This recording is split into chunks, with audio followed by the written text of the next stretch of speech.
ಎಂಬುವವನು ಈ ಜನಾಂಗದ ಪ್ರಸಿದ್ಧ ದೊರೆ. ಇವನು ಬೇಬಿಲೋನಿಯ ನಗರದ ಸುತ್ತ ಇಟ್ಟಿಗೆಯ ಕೋಟೆಯನ್ನು ಕಟ್ಟಿದನು ಮತ್ತು ತೂಗುವ ಉದ್ಯಾನ ನಿರ್ಮಿಸಿದನು. ಪರ್ಷಿಯಾದ ದೊರೆ ಸೈರಸನನ್ನು ಸಾಶಾಪು 538ರಲ್ಲಿ ಬೇಬಿಲೋನಿಯನ್ನು ವಶಪಡಿಸಿಕೊಂಡ ನಂತರ ಚಾಲ್ಡಿಯನ್ನರ ಸಾಮ್ರಾಜ್ಯವು ಕೊನೆಗೊಂಡಿತು.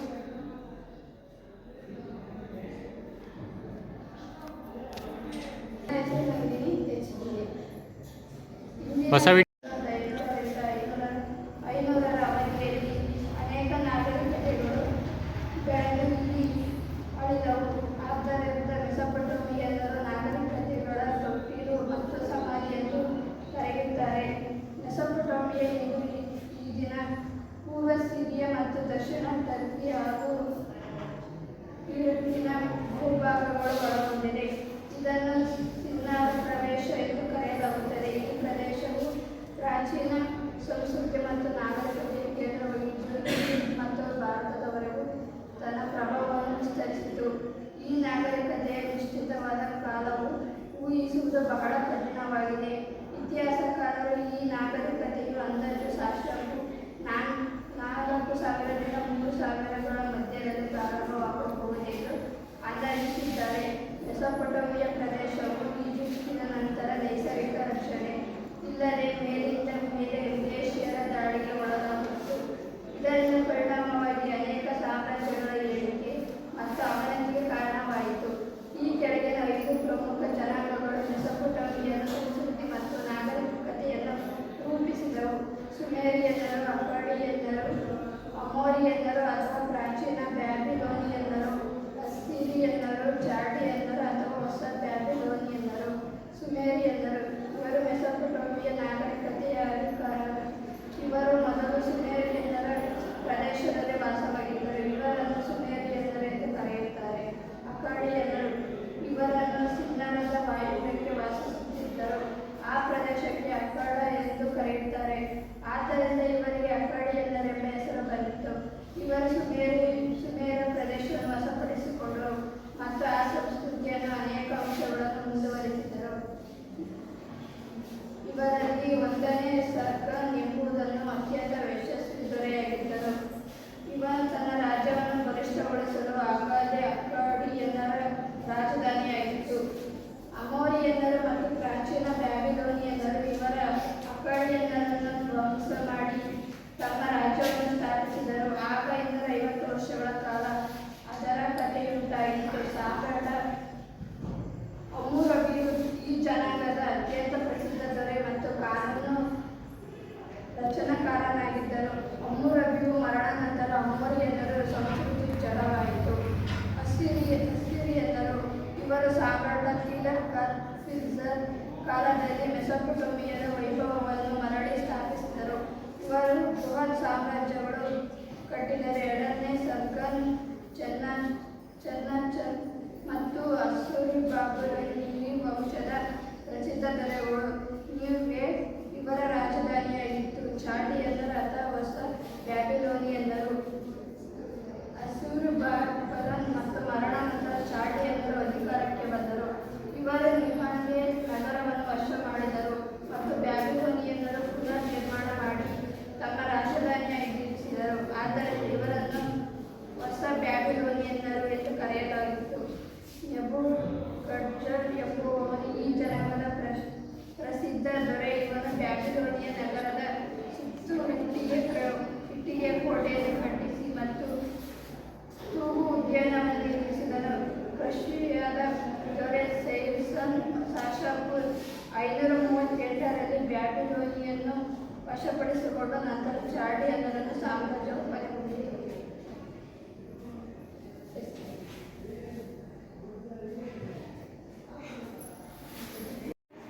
ನನ್ನ ಹೆಸರು ತರುಣ್.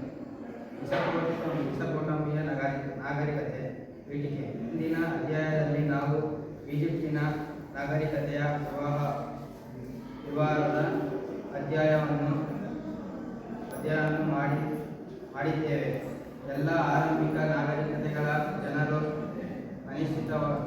ನಿಶ್ಚಿತವಾಗಿಯೂ ಈಜಿಪ್ಟಿಯನ್ನರಿಂದ ಅನೇಕ ವಿಷಯಗಳನ್ನು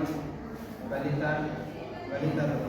ಇದೇ ಸಮಯಕ್ಕೆ ಅವರು ಸಹ ಅನೇಕ ಸಂಶೋಧನೆಗಳನ್ನು ಮಾಡಿ ತಮ್ಮ ನಾಗರಿಕತೆಗಳನ್ನು ಶ್ರೀಮಂತಗೊಳಿಸಿದರು. ಈ ಹಿನ್ನೆಲೆಯಲ್ಲಿ ನಾವು ಮೆಸೊಪೊಟೇಮಿಯನ್ನರು ವಿಶ್ವಕ್ಕೆ ನೀಡಿದ ಕೊಡುಗೆಗಳ ಬಗ್ಗೆ ಅಧ್ಯಯನ ಮಾಡೋಣ. ಮೆಸೊಪೊಟೇಮಿಯಾ ಇದು ಗ್ರೀಕ್ ಶಬ್ದವಾಗಿದ್ದು ಇದರ ಅರ್ಥ ಎರಡು ದಿನಗಳ ನಡುವಿನ ಪ್ರದೇಶ ಎಂದಾಗುತ್ತದೆ. ಯೂಫ್ರೇಟಿಸ್ ಮತ್ತು ಟೈಗ್ರಿಸ್ ನದಿಗಳು ಫಲವತ್ತಾದ ಮೈದಾನವನ್ನು ರೂಪಿಸಿವೆ. ಆರಂಭಿಕ ನಂತರ ನಗರಗಳಾಗಿ ಅಭಿವೃದ್ಧಿ ಹೊಂದಿದವು. ಈ ಮೈದಾನಗಳು ಹಲವು ನಾಗರಿಕತೆಗಳ ತೊಟ್ಟಿಲಾಗಿತ್ತು. ಇಲ್ಲಿ ಸುಮಾರು ಶಾಸಪು 3500 ರಿಂದ 500 ಅವಧಿಯಲ್ಲಿ ಅನೇಕ ನಾಗರಿಕತೆಗಳು ಬೆಳೆಯುತ್ತವೆ ಆಡಿದವು. ಅದರಿಂದ ಮೆಸೊಪೊಟೇಮಿಯಾವನ್ನು ನಾಗರಿಕತೆಗಳ ತೊಟ್ಟಿಲು ಮತ್ತು ಸಮಾಧಿ ಎಂದು ಕರೆಯುತ್ತಾರೆ. ಮೆಸೊಪೊಟೇಮಿಯಾ ಇದು ಇಂದಿನ ಪೂರ್ವ ಸಿರಿಯಾ ಮತ್ತು ದಕ್ಷಿಣ ಟರ್ಕಿ ಹಾಗೂ ಇರಾಕಿನ ಬಹು ಭಾಗಗಳನ್ನು ಒಳಗೊಂಡಿದೆ. ಇದನ್ನು ಸಿನ್ನಾರ ಪ್ರದೇಶವೆಂದು ಕರೆಯಲಾಗುತ್ತದೆ. ಈ ಪ್ರದೇಶವು ಪ್ರಾಚೀನ ಸಂಸ್ಕೃತಿ ಮತ್ತು ನಾಗರಿಕತೆಯ ಕೇಂದ್ರವಾಗಿದ್ದು ಈಜಿಪ್ಟ್ ಮತ್ತು ಭಾರತವನ್ನು ತನ್ನ ಪ್ರಭಾವವನ್ನು ವಿಸ್ತರಿಸಿತು. ಈ ನಾಗರಿಕತೆಯ ವಿಸ್ತೃತವಾದ ಕಾಲವನ್ನು ಉಳಿಸುವುದು ಬಹಳ ಕಠಿಣವಾಗಿದೆ. ಇತಿಹಾಸಕಾರರು ಈ ನಾಗರಿಕತೆಯು ಅಂದಾಜು ಶಾಸಪು 4000 ರಿಂದ 3000ಗಳ ಮಧ್ಯದಲ್ಲಿ ಪ್ರಾರಂಭವಾಗಬೇಕೆಂದು ಅಂದಾಜಿಸಿದ್ದಾರೆ. ಮೆಸೊಪೊಟೇಮಿಯಾ ಪ್ರದೇಶವು ಈಜಿಪ್ಟಿನ ನಂತರ ನೈಸರ್ಗಿಕ ರಕ್ಷಣೆ ಇಲ್ಲದೆ ಮೇಲಿನಿಂದ ಮೇಲೆ ದೇಶ ಗಾಳಿಗೆ ಒಳಗಾಯಿತು. ಇದರ ಪರಿಣಾಮವಾಗಿ ಅನೇಕ ಸಾಮ್ರಾಜ್ಯಗಳು ಇಲ್ಲಿಗೆ ಮತ್ತು ಅವನತಿಗೆ ಕಾರಣವಾಯಿತು. ಈ ಕೆಳಗಿನ 5 ಪ್ರಮುಖ ಜನಾಂಗಗಳು ಮೆಸೊಪೊಟೇಮಿಯಾದ ಸಂಸ್ಕೃತಿ ಮತ್ತು ನಾಗರಿಕತೆಯನ್ನು ರೂಪಿಸಿದವು. ಮೆಸೊಪೊಟೇಮಿಯರು, ಎರಡನೇದು ಅಕ್ಕಾಡಿಯನ್ನರು, ಮೂರನೇದು ಅಮೋರಿಯನ್ನರು ಅಥವಾ ಪ್ರಾಚೀನ ಬೆಬಿಲೋನಿಯನ್ನರು, ನಾಲ್ಕನೇದು ಅಸ್ಸೀರಿಯನ್ನರು, ಐದನೇದು ಚಾಡಿಯನ್ನರು ಅಥವಾ ಹೊಸ ಬೆಬಿಲೋನಿಯನ್ನರು, ಒಂದನೇದು ಮೆಸೊಪೊಟೇಮಿಯರು, ಸುಮೇರಿಯರು. ಇವರು ಮೆಸೊಪೊಟೇಮಿಯಾ ನಾಗರಿಕತೆಯ ಹರಿಕರು. ಇವರು ಮೊದಲು ಸುಮೇರ ಪ್ರದೇಶದಲ್ಲಿ ವಾಸವಾಗಿದ್ದರಿಂದ ಇವರನ್ನು ಸುಮೇರಿಯನ್ನರೆಂದು ಕರೆಯುತ್ತಾರೆ. ಅಕ್ಕಾಡಿಯನ್ನರು ಇವರು ಸಿನ್ನಾರದ ವಾಯುವ್ಯಕ್ಕೆ ವಾಸಿಸುತ್ತಿದ್ದರು. ಈ ಪ್ರದೇಶಕ್ಕೆ ಅಕ್ಕಾಡ ಎಂದು ಕರೆಯುತ್ತಾರೆ. ಇದರಿಂದ ಇವರಿಗೆ ಅಕ್ಕಾಡಿಯನ್ನರೆಂಬ ಹೆಸರು ಬಂತು. ಇವರು ಸುಮೇರಿಯನ್ನರ ಪ್ರದೇಶವನ್ನು ವಶಪಡಿಸಿಕೊಂಡರು ಮತ್ತು ಆ ಸಂಸ್ಕೃತಿಯ ಅನೇಕ ಅಂಶಗಳನ್ನು ಮುಂದುವರೆಸಿದರು. ಇವರಲ್ಲಿ ಒಂದನೆಯ ಸಾಗುವೆ ಎಂಬುದನ್ನು ಅತ್ಯಂತ ಯಶಸ್ವಿ ದೊರೆಯಾಗಿದ್ದನು. ಇವನು ತನ್ನ ರಾಜ್ಯವನ್ನು ಬಲಿಷ್ಠಗೊಳಿಸಿದನು. ಆಗದೆ ಇದ್ದ ಅಕ್ಕಾಡಿಯನ್ನರ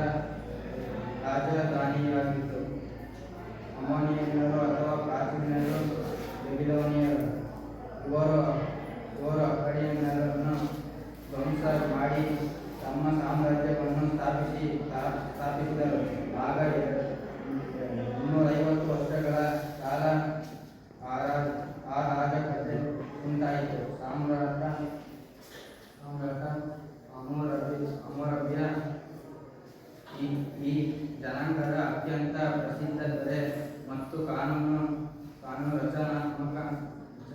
ರಚನಾಗಳನ್ನು ಹಮ್ಮುರಬಿಯ ಮರಣ ನಂತರ ಹಮ್ಮುರಬಿಯ ಸಂಸ್ಕೃತಿ ಜಡವಾಯಿತು. 4. ಅಸ್ಸಿರಿಯರು ಇವರು ಸಾಮ್ರಾಟ ಗಿಲ್ಗಾದ್ ಸಿಲ್ನರ್ ಕಾಲದಲ್ಲಿ ಮೆಸೊಪೊಟೇಮಿಯಾದ ವೈಭವವನ್ನು ಮರಳಿ ಸ್ಥಾಪಿಸಿದರು. ಇವರು ಬೃಹತ್ ಸಾಮ್ರಾಜ್ಯವನ್ನು ಕಟ್ಟಿದರು. 2ನೇ ಸಾಗರನ್ ಸೇನಾಚಾರ್ಯ ಮತ್ತು ಅಶೋರವರ್ಮ ಈ ವಂಶದ ಪ್ರಸಿದ್ಧ ದೊರೆಗಳು. ಇವರ ರಾಜಧಾನಿಯಾಗಿತ್ತು. 5ನೇದು ಜಡೀನರು ಅಥವಾ ಹೊಸ ಬೆಬಿಲೋನಿಯನ್. ಮರಣ ನಂತರ ಜಡೀನರು ಅಧಿಕಾರಕ್ಕೆ ಬಂದರು. ಇವರು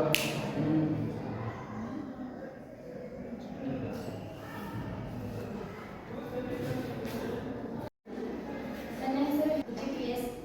ಮೆಸೊಪೊಟೇಮಿಯಾ ನಾಗರಿಕತೆ. ಇಂದಿನ ಅಧ್ಯಾಯದಲ್ಲಿ ನಾವು ಈಜಿಪ್ಟಿನ ನಾಗರಿಕತೆಯ ವಿವರವಾದ ಅಧ್ಯಯನವನ್ನು ಮಾಡಿದ್ದೇವೆ. ಎಲ್ಲ ಆರಂಭಿಕ ನಾಗರಿಕತೆಗಳ ಜನರು ನಿಶ್ಚಿತವಾಗಿಯೂ ಈಜಿಪ್ಟಿಯನ್ನಿಂದ ಅನೇಕ ವಿಷಯಗಳನ್ನು ಕಲಿತರು. ಅದೇ ಸಮಯಕ್ಕೆ ಅವರು ಸಹ ಅನೇಕ ಸಂಶೋಧನೆಗಳನ್ನು ಮಾಡಿ ತಮ್ಮ ನಾಗರಿಕತೆಯನ್ನು ಶ್ರೀಮಂತಗೊಳಿಸಿದರು. ಈ ಹಿನ್ನೆಲೆಯಲ್ಲಿ ನಾವು ಮೆಸೊಪೊಟೇಮಿಯನ್ನರ ವಿಶ್ವಕ್ಕೆ ನೀಡಿದ ಕೊಡುಗೆಗಳ ಬಗ್ಗೆ ಅಧ್ಯಯನ ಮಾಡೋಣ. ಮೆಸೊಪೊಟೇಮಿಯಾ ಇದು ಗ್ರೀಕ್ ಶಬ್ದವಾಗಿದ್ದು ಇದರ ಅರ್ಥ 2 ನದಿಗಳ ನಡುವಿನ ಪ್ರದೇಶ ಎಂದಾಗುತ್ತದೆ. ಯೂಫ್ರಟಿಸ್ ಮತ್ತು ಟೈಗ್ರಿಸ್ ನದಿಗಳ ಫಲವತ್ತಾದ ಮೈದಾನವನ್ನು ರೂಪಿಸಿವೆ. ಆರಂಭದಲ್ಲಿ ವ್ಯವಸಾಯಗಾರರು ಹಳ್ಳಿಗಳಲ್ಲಿ ನೆಲೆಸಿದರು. ಜನಸಂಖ್ಯೆ ಬೆಳವಣಿಗೆಯೊಂದಿಗೆ ಈ ಹಳ್ಳಿಗಳೇ ಪಟ್ಟಣಗಳಾದವು. ನಂತರ ನಗರಗಳಾಗಿ ಅಭಿವೃದ್ಧಿ ಹೊಂದಿದವು. ಈ ಮೈದಾನಗಳು ಹಲವು ನಾಗರಿಕತೆಗಳ ತೊಟ್ಟಿಲುಗಳಾಗಿದ್ದವು. ಇಲ್ಲಿ ಸುಮಾರು ಸಾಶಾಪು 3500ರಿಂದ 500ರ ಅವಧಿಯಲ್ಲಿ ಅನೇಕ ನಾಗರಿಕತೆಗಳು ಬೆಳೆದು ಅಳಿದವು. ಆದ್ದರಿಂದ ಮೆಸೊಪೊಟೇಮಿಯಾವನ್ನು ನಾಗರಿಕತೆಗಳ ತೊಟ್ಟಿಲು ಮತ್ತು ಸಮಾಧಿ ಎಂದು ಕರೆಯುತ್ತಾರೆ. ಮೆಸೊಪೊಟೇಮಿಯಾ ಇದು ಇಂದಿನ ಪೂರ್ವ ಸಿರಿಯಾ ಮತ್ತು ದಕ್ಷಿಣ ಟರ್ಕಿ, ಇರಾಕಿನ ಬಹುಭಾಗಗಳನ್ನು ಒಳಗೊಂಡಿದೆ. ಇದನ್ನು ಸಿನ್ನಾರ ಪ್ರದೇಶವೆಂದು ಕರೆಯಲಾಗುತ್ತದೆ. ಈ ಪ್ರದೇಶವು ಸಂಸ್ಕೃತಿ ಮತ್ತು ನಾಗರಿಕತೆಯ ಕೇಂದ್ರವಾಗಿದ್ದು ಈಜಿಪ್ಟ್ ಮತ್ತು ಭಾರತದವರೆಗೂ ತನ್ನ ಪ್ರಭಾವವನ್ನು ವಿಸ್ತರಿಸಿತು. ಈ ನಾಗರಿಕತೆಯ ನಿಶ್ಚಿತವಾದ ಕಾಲವನ್ನು ಊಹಿಸುವುದು ಬಹಳ ಕಠಿಣವಾಗಿದೆ. ಇತಿಹಾಸಕಾರರು ಈ ನಾಗರಿಕತೆಯು ಅಂದಾಜು ಸಾಶಾಪು 4000ರಿಂದ 3000ಗಳ ಮಧ್ಯದಲ್ಲಿ ಪ್ರಾರಂಭವಾಗಿರಬಹುದೆಂದು ಅಂದಾಜಿಸಿದ್ದಾರೆ. ಮೆಸೊಪೊಟೇಮಿಯಾ ಪ್ರದೇಶವು ಈಜಿಪ್ಟಿನಂತಹ ನೈಸರ್ಗಿಕ ರಕ್ಷಣೆ ಇಲ್ಲದೆ ಮೇಲಿಂದ ಮೇಲೆ ವಿದೇಶಿಯರ ದಾಳಿ ಒಳಗಾಯಿತು. ಇದರ ಪರಿಣಾಮವಾಗಿ ಅನೇಕ ಸಾಮ್ರಾಜ್ಯಗಳ ಏಳಿಗೆ ಮತ್ತು ಅವನತಿಗೆ ಕಾರಣವಾಯಿತು. ಈ ಕೆಳಗಿನ 5 ಪ್ರಮುಖ ಜನಾಂಗಗಳು ಮೆಸೊಪೊಟೇಮಿಯಾದ ಸಂಸ್ಕೃತಿ ಮತ್ತು ನಾಗರಿಕತೆಯನ್ನು ರೂಪಿಸಿದವು. ಸುಮೇರಿಯನ್ನರು, ಅಕ್ಕಾಡಿಯನ್ನರು, ಅಮೋರಿಯನ್ನರು ಅಥವಾ ಪ್ರಾಚೀನ ಬೆಬಿಲೋನಿಯನ್ನರು, ಅಸ್ಸಿರಿಯನ್ನರು, ಚಾಲ್ಡಿಯನ್ನರು ಅಥವಾ ಹೊಸ ಬೆಬಿಲೋನಿಯನ್ನರು. ಸುಮೇರಿಯನ್ನರು ಇವರು ಮೆಸೊಪೊಟೇಮಿಯಾ ನಾಗರಿಕತೆಯ ಹರಿಕಾರರು. ಇವರು ಮೊದಲು ಸುಮೇರ ಪ್ರದೇಶದಲ್ಲಿ ವಾಸವಾಗಿದ್ದರಿಂದ ಇವರನ್ನು ಸುಮೇರಿಯನ್ನರೆಂದು ಕರೆಯುತ್ತಾರೆ. ಅಕ್ಕಾಡಿಯನ್ನರು ಇವರು ಸಿನ್ನಾರದ ವಾಯುವ್ಯಕ್ಕೆ ವಾಸಿಸುತ್ತಿದ್ದರು. ಆ ಪ್ರದೇಶಕ್ಕೆ ಅಕ್ಕಾಡ ಎಂದು ಕರೆಯುತ್ತಾರೆ. ಆದ್ದರಿಂದ ಇವರಿಗೆ ಅಕ್ಕಾಡಿಯನ್ನರೆಂಬ ಹೆಸರು ಬಂತು. ಇವರು ಸುಮೇರ ಪ್ರದೇಶವನ್ನು ವಶಪಡಿಸಿಕೊಂಡು ಮತ್ತು ಆ ಸಂಸ್ಕೃತಿಯ ಅನೇಕ ಅಂಶಗಳನ್ನು ಮುಂದುವರೆಸಿದರು. ಇದರಲ್ಲಿ 1ನೇ ಸರ್ಗಾನ್ ಎಂಬುವನು ಅತ್ಯಂತ ಯಶಸ್ವಿ ದೊರೆಯಾಗಿದ್ದನು. ಇವನು ತನ್ನ ರಾಜ್ಯವನ್ನು ಬಲಿಷ್ಠಗೊಳಿಸಲು ಅಗಾಧೆ ಅಕ್ಕಾಡಿಯನ್ನರ ರಾಜಧಾನಿಯಾಗಿತ್ತು. ಅಮೋರಿಯನ್ನರು ಅಥವಾ ಪ್ರಾಚೀನ ಬೆಬಿಲೋನಿಯನ್ನರು ಇವರು ಅಕ್ಕಾಡಿಯನ್ನರನ್ನು ಧ್ವಂಸ ಮಾಡಿ ತಮ್ಮ ಸಾಮ್ರಾಜ್ಯವನ್ನು ಸ್ಥಾಪಿಸಿದರು. ಆಗ 250 ವರ್ಷಗಳ ಕಾಲ ಅರಾಜಕತೆ ಉಂಟಾಯಿತು. ಸಾಮ್ರಾಟ ಹಮ್ಮುರಬಿಯು ಈ ಜನಾಂಗದ ಅತ್ಯಂತ ಪ್ರಸಿದ್ಧ ದೊರೆ ಮತ್ತು ಕಾನೂನು ರಚನಾಕಾರನಾಗಿದ್ದನು. ಹಮ್ಮುರಬಿಯ ಮರಣದ ನಂತರ ಅಮೋರಿಯನ್ನರ ಸಂಸ್ಕೃತಿ ಜವಾಡವಾಯಿತು. ಅಸಿರಿಯನ್ನರು ಇವರು ಸಾಮ್ರಾಟ ಟಿಲ್ಸರ್ನ ಕಾಲದಲ್ಲಿ ಮೆಸೊಪೊಟೇಮಿಯಾದ ವೈಭವವನ್ನು ಮರಳಿ ಸ್ಥಾಪಿಸಿದರು. ಇವರು ಬೃಹತ್ ಸಾಮ್ರಾಜ್ಯವನ್ನು ರಚಿಸಿದರು. ಎರಡನೇ ಸೆನ್ನಾಚಾರಿ ಮತ್ತು ಅಸುರಬಾನಿಪಾಲ್ ಈ ವಂಶದ ಪ್ರಸಿದ್ಧ ದೊರೆಗಳು. ನಿನ್ವೆಹಾ ಇವರ ರಾಜಧಾನಿಯಾಗಿತ್ತು. ಚಾಳಿಯನ್ನರು ಅಥವಾ ಹೊಸ ಬೆಬಿಲೋನಿಯನ್ನರು. ಅಸುರಬಾನಿಪಾಲ್ ಮರಣದ ನಂತರ ಚಾಳಿಯನ್ನರು ಅಧಿಕಾರಕ್ಕೆ ಬಂದರು. ಇವರು ನಿನ್ವೆಯ ನಗರವನ್ನು ನಾಶ ಮಾಡಿದರು ಮತ್ತು ಬೆಬಿಲೋನಿಯ ಪುನರ್ನಿರ್ಮಾಣ ಮಾಡಿ ತಮ್ಮ ರಾಜಧಾನಿಯನ್ನಾಗಿಸಿದರು. ಆದ್ದರಿಂದ ಇವರು ಹೊಸ ಬೆಬಿಲೋನಿಯನ್ನರೆಂದು ಕರೆಯಲಾಗುತ್ತದೆ. ನೆಬೂಕಡ್ನೆಜರ್ ಎಂಬುವವನು ಈ ಜನಾಂಗದ